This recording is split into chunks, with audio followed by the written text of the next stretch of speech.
الحمد لله الذي كفى وسلام على عباده الذين اصطفى.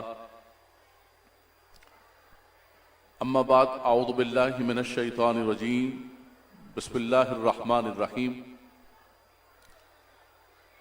ان الذين يحبون ان تشيع الفاحشة في الذين آمنوا لهم عذاب أليم في الدنيا والآخرة.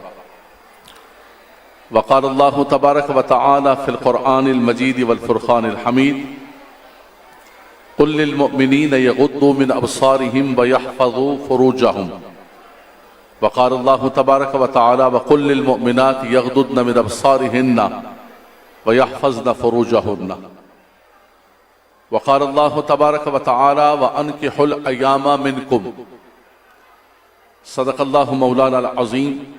بلغنا رسوله النبي الكريم الرؤوف الرحيم.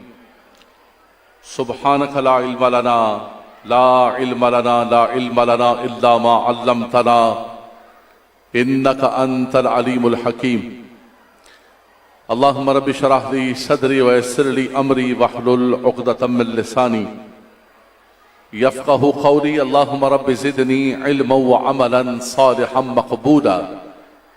محمد سید الکونین والثقلین والفریقین من عرب ومن عجم، والحبیب الذی ترجى شفاعته لكل هول من الاهوال مقتحم.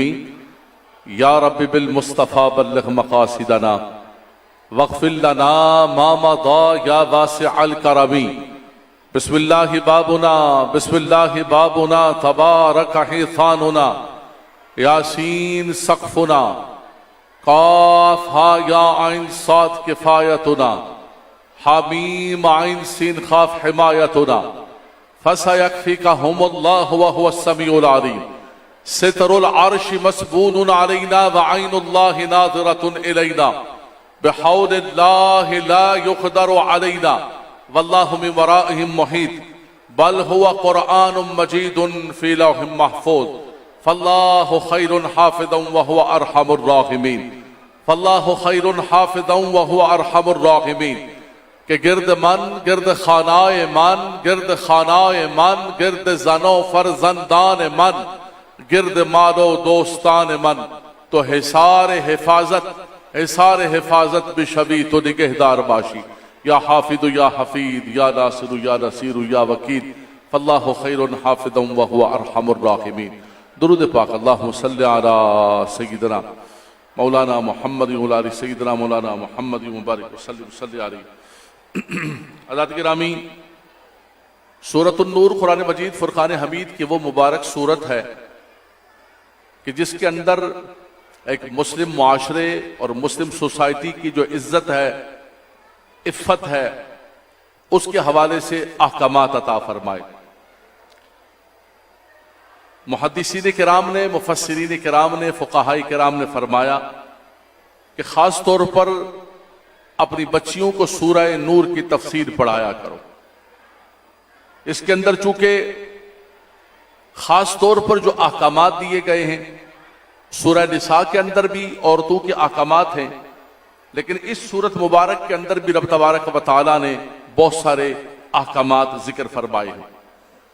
سب سے پہلے یہی فرمایا کہ یا ایھا الذین آمنوا لا تتبعوا خطوات الشیطان ومن یتبع خطوات الشیطان فإنہ یأمر بالفحشاء والمنکر. اے ایمان والو، شیطان کے نقش قدم پر نہ چلو، رحمان کے راستے پر چلو، صراط مستقیم کے راستے پر چلو، اللہ کے پاکیزہ کلام کے راستے پر چلو. وہ کتاب ہدایت، وہ کتاب لا ریب فیہ جو رب تبارک و تعالیٰ نے اپنے محبوب علیہ السلام کو پورا ایک دستور حیات عطا فرمایا، ایک منشور عطا فرمایا، زندگی کے ہر شعبے کے اندر جو ہماری رہنمائی کرتا ہے. جہاں ہماری عبادات کی، وہیں ہماری معاشرت، ہماری تجارت، ہماری خانگی زندگی، ہر چیز کے حوالے سے فرمایا کہ یہ رب تبارک و تعالیٰ کا کلام ہماری رہنمائی کرتا ہے. اس لیے لا تتبعوا خطوات الشیطان، شیطان کے نقش قدم پر نہ چلو، بلکہ اللہ تبارک و تعالیٰ کے ان احکامات کو فالو کرو. نہیں ہے ہم کسی کی عزت کو، کسی کی عصمت کو اور کسی کے حوالے سے ہم بات کرتے ہوئے سوچتے نہیں. حالانکہ قرآن مجید فرقان حمید نے ہمیں ایک واضح پیغام دیا ہے کہ یا ایھا الذین آمنوا ان جاءکم فاسق بنبأ فتبینوا، فرمایا جب بھی تمہارے پاس کوئی خبر لے کر آئے اس خبر کو آگے بڑھانے سے پہلے 100 مرتبہ تحقیق کر لو، تم پوچھ لو کہ یہ خبر سچی بھی ہے یا نہیں ہے۔ اور بالخصوص کسی عزت دار مرد و عورت کی عزت و عصمت کے حوالے سے گفتگو کرنا، فرمایا یہ بہت بڑا گناہ کبیرہ ہے۔ جی ہاں حضرات، بہت بڑا گناہ کبیرہ۔ رب تبارک و تعالیٰ فرماتا ہے، فرمایا کہ وہ لوگ جو محصنات پر، پاکیزہ عورتوں پر تہمت لگاتے ہیں، والذین یرمون المحصنات ثم لم یأتوا بأربعۃ شہداء فاجلدوا 80 جلدۃ، اللہ اکبر۔ فرمایا کسی پاکیزہ خاتون پر اگر کوئی تہمت لگائی ہے اور اس پر وہ 4 گواہ نہیں پیش کر سکے تو فرمایا 80 کوڑے، 80 جلدۃ، 80 کوڑے مارے جائیں گے اس تہمت لگانے والے۔ ہم تو سمجھتے ہیں کہ یار ٹھیک ہے، سنی سنائی کو میں نے آگے، میں اللہ اللہ اللہ اللہ معاف کرے، اللہ معاف کرے، میں نہیں کہہ رہا ہوں، میں نے فلاں سے سنا تھا، میں نے فلاں سے یہ بات سنی تھی۔ بات یہ ہے کہ جب ہم آگے شیئر کر رہے ہیں کوئی بھی چیز ہے، اس کو ہم 100 مرتبہ سوچیں، اللہ اکبر۔ اور قیامت کے دن حدیث پاک کے اندر آتا ہے کہ ایک بندہ پہاڑ کے برابر نیکیاں لے کر آئے گا، نیکیاں ہی نیکیاں، صدقات، خیرات، حسنات، نمازیں، حج، تسبیحات، عبادات۔ اچانک میدان معاشر میں میزان عمل پر ایک شخص آ جائے گا، یا رب العالمین اس بندے کو میرے بارے میں حساب دیا جائے، پوچھا جائے اس نے زندگی کے اندر مجھ پر تہمت لگائی، مجھ پر بہتان لگایا، اور اس نے میری عزت کو پامال کیا، اللہ اکبر۔ اللہ کے نبی صلی اللہ علیہ وسلم نے اسی لیے خطبہ حجۃ الوداع کے اندر جن چیزوں کو ہائی لائٹ کیا اس کے اندر خاص طور پر فرمایا آج کا دن بھی بڑا محترم، آج کا مہینہ بھی بڑا محترم، یہ زمین بھی بڑی محترم، اللہ کا گھر بھی بڑا محترم، لیکن فرمایا کسی مسلمان کی عزت و عصمت اس سے بڑھ کر ہے، فرمایا اس کا احترام اس سے بڑھ کر ہے، اسی لیے کسی کی عزت کو پامال نہ کرنا۔ فرمایا یا رب العالمین اس نے مجھ پر بہتان لگایا، میری عزت کو پامال کیا، اس سے پوچھا جائے میرے بارے میں۔ رب العالمین پوچھے گا، حساب کے پرچے تو سامنے ہیں، وہاں تو ایسا تو ہے نہیں کہ فائل کو اٹھا کے آگے کر دیں گے پیچھے کر دیں گے، فائل کو ٹائر لگ جائیں گے، فائل ادھر سے ادھر ہو جائے گی، نہیں نہیں نہیں، وہاں رب تبارک و تعالیٰ کا عدل کا نظام ہوگا۔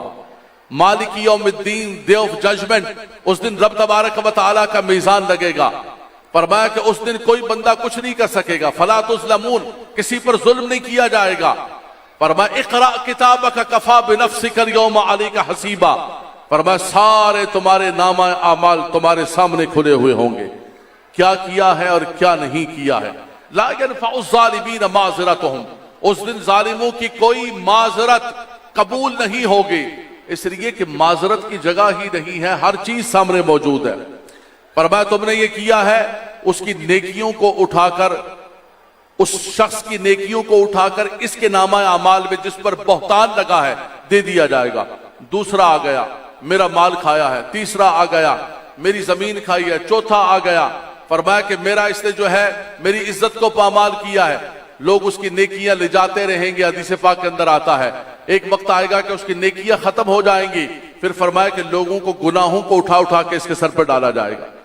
کرتے کرتے کرتے کرتے آواز آئے گی کہ یہ وہ بد نصیب ہے جو میدان معاشر میں پہاڑ کے برابر کامثال الجبال، حدیث پاک کے الفاظ ہیں، پہاڑ کے برابر نیکیاں لے کر آیا، لیکن لوگوں کے حقوق غصب کرنے کی وجہ سے، لوگوں پر بہتان لگانے کی وجہ سے وہ اس کی نیکیاں لے گئے، لوگوں کے گناہ اس کے سر پر ہے اور یہ جہنم کے اندر جا رہا ہے۔ حضرات گرامی یہ بہت بڑا موضوع ہے۔ فرمایا والذین یرمون المحصنات ثم لم یأتوا بأربعۃ شہداء فاجلدوا 80 جلدۃ، فرمایا کہ اس کو 80 کوڑوں کی سزا دی جائے گی۔ اس لیے فرمایا کبھی بھی کسی کے اوپر کبھی الزام نہ لگانا۔ اس کے اندر خاص طور پر واقعہ ہے ام المومنین سیدہ عائشہ رضی اللہ تعالی عنہا کی طرف، اور دیکھیں آپ جب حضرت یوسف علیہ السلام پر الزام لگا، بہتان لگا، تو فشہد شاہد من اہلہ، ان کے گھر والوں میں سے ایک نے گواہی دی، لیکن جب ام المومنین کی بات آئی تو رب تبارک و تعالی نے جبریل علیہ السلام کو بھیجا۔ قرآن کی یہ سورہ نور کی 18 آیات طیبات اتری، اللہ تبارک و تعالیٰ نے قیامت تک جب تک قرآن پڑھا جاتا رہے گا، سورہ نور پڑھی جاتی رہے گی، ام المومنین سیدہ طیبہ طاہرہ عائشہ صدیقہ رضی اللہ تعالی عنہ، صدیقہ بنت صدیق جو خود بھی صدیقہ ہیں اور ان کے والد بھی صدیق ہیں، صدیقین کا گھرانہ ہے۔ اللہ اکبر۔ النبی اولا بالمؤمنین من انفسہم وازواجہ امہاتہم، ہماری ماں، ان کے چرچے اور ان کی عزت و عصمت کے ترانے قیامت تک پڑے جاتے رہیں گے۔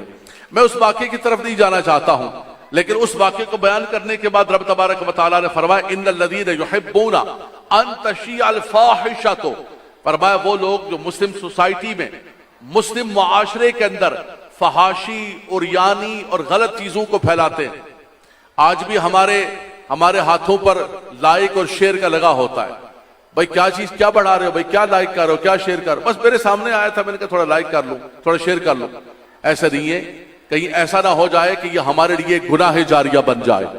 فرمایا وہ لوگ جو مسلم سوسائٹی کے اندر فحاشی کو عریانی کو پھیلاتے ہیں، میرے سامنے قرآن کھلا ہوا ہے، رب تعالیٰ فرماتا ہے ان کے لیے دردناک المناک عذاب ہے۔ فرمایا وہ یہ کام نہ کریں، اللہ تبارک و تعالیٰ کی بارگاہ کے اندر بہت بڑی گرفت ہو جائے گی۔